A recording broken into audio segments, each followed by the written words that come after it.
Hey everyone, this is Marjory WIldcraft, and I ran into Joanna at the feed store the other day and she said, Marjory, I heard a rumor that you got ducks now. And I said, yeah, it's true.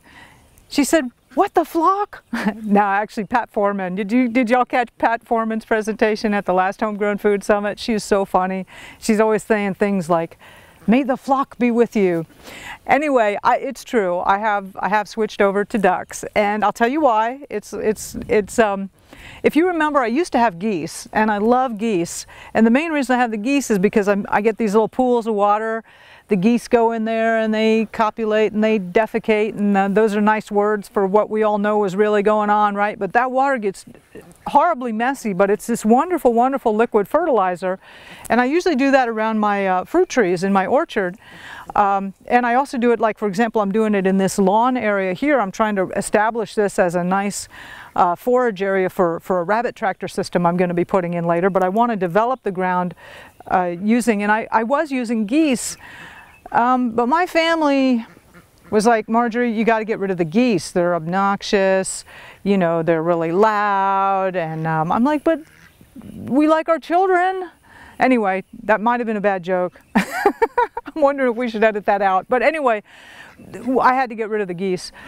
We also had a free-range flock of chickens for eggs, which was awesome. And if y'all saw the Grow Your Own Groceries video, actually both the geese and the chickens are in that. And I show how I use those systems because they're really simple to operate, requires very little feed and very little time.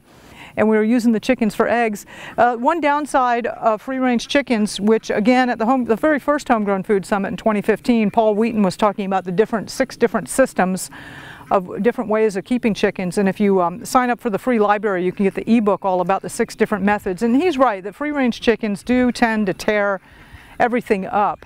And until I actually convert to a paddock system, which is what ultimately all of us are converging on as the best way to keep chickens, I thought, you know, why not get rid of the chickens and the geese, combine it into one bird, voila, and you got ducks.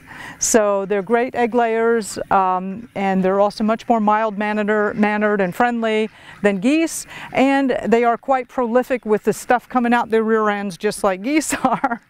So I'm getting the same fertility. So basically I'm able to combine the 2 animals into one.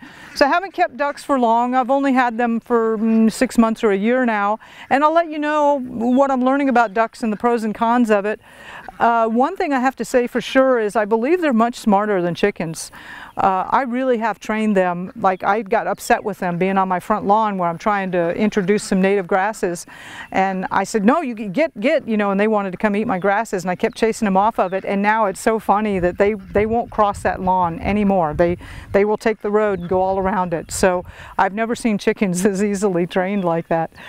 So anyway, that's why I went to duck. Joanna, thanks for bringing up that question, and yeah, we'll meet again at the feed store sometime, I'm sure. All right, so this is Marjory WIldcraft with the Grow Network. I'll catch you on the next segment.